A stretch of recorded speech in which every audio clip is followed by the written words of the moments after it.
પશ્યંતીમાં કેવી રીતે જશું? પશ્યંતી હવે પાછું ડાયમેન્શન બદલાઈ ગયું. હવેનું જે ડાયમેન્શન છે પેલું સ્થૂલ ડાયમેન્શન હતું, હવે સૂક્ષ્મ ડાયમેન્શન છે. હવે એના કરતા સૂક્ષ્મ ડાયમેન્શન આવશે. એ શું હશે? હવે જો તમે પશ્યંતીમાં હો તો તમે એક જમ્પ છે, એના કરતા આગળનો જમ્પ છે, અને તમારું ડાયમેન્શન છે એ આગળનું ડાયમેન્શન થઈ ગયું. આ મધ્યમાં વાણીની અંદર પ્રેઝન્ટ મોમેન્ટની જરૂર, તમારી હાજરીની જરૂર છે, તમારી પ્રેઝન્સની જરૂર છે.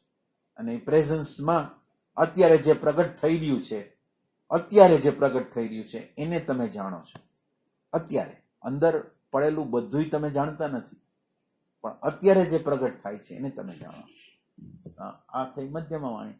હવે આપણે પશ્યંતી વાણીમાં, તો પશ્યંતી વાણીમાં શું થશે? હવે આની અંદર આ સાક્ષીના રેફરન્સથી જ હવે આપણે વાત કરી છે. પશ્યંતીની અંદર હવે કયું ત્રીજું કારણ કે આ વાણી છે એ ડાયમેન્શનની વાત કરે છે. આપણે અત્યારે કોઈ દી આપણે એને એવી રીતે જોયું નથી કે વાણી છે એ કોઈ ડાયમેન્શન છે, પણ આજે આપણે એમ કહીશું કે વાણી પોતે એક ડાયમેન્શન છે. વૈખરી વાણી હોય તો સ્થૂલ ડાયમેન્શન છે, ઓલું સૂક્ષ્મ ડાયમેન્શન છે, અને આ કારણનું ડાયમેન્શન છે. તો હવે આપણે ત્રીજી વસ્તુ પશ્યંતીમાં જવા માંગીએ. તો પશ્યંતીમાં શું કરશું? પશ્યંતીમાં શું બનશે? હવે તમારે એક હવે થોડોક આગળનો જમ્પ છે, અને ડાયમેન્શન બીજું ખુલી જાય છે. હવે એક ડાયમેન્શન ખુલ્લું હતું, હવે બીજું ડાયમેન્શન. એટલે અત્યારે આપણી અંદર, એટલે આપણે જોનારને અડવું છે, પણ અત્યારે જે જોનાર હતો ને એને અડવો છે પેલા. અત્યારે કોણ જોવે છે? અત્યારે જે જોવે છે ને એને આપણે અડવા માંગી છીએ. પછી ઓલો જે જોવે છે એને અડવા માંગશું, પણ અત્યારે કોણ જોવે છે?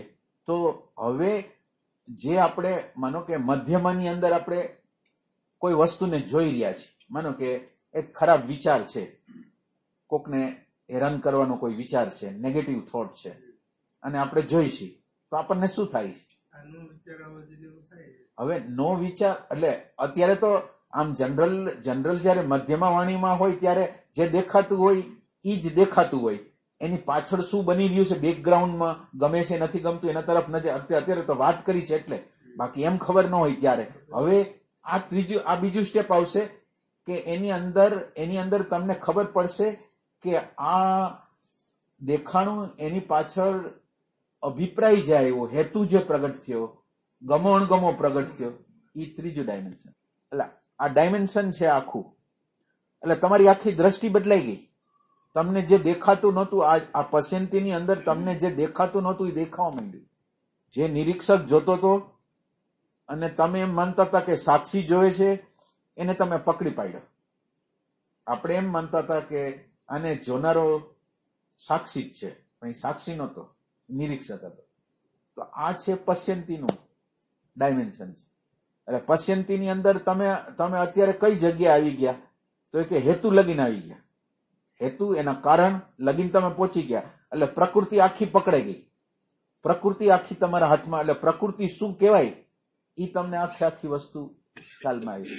પેલી વસ્તુ હતી એની અંદર, મધ્યમાની અંદર તો દેખાતું હતું એટલું જ સમજાતું હતું. હવે દેખાતું હતું એનું જે રિએક્શન અંદર અનકોન્શિયસલી અભિપ્રાયો આવતા હતા, એને પણ તમે જાણો, એને હેતુને પણ તમે જાણો છો, કારણને જાણો, નિરીક્ષકને પકડો છો. આ થયું પશ્યંતી. અને પશ્યંતીની અંદર નિરીક્ષક છે એ પકડાઈ જાય છે.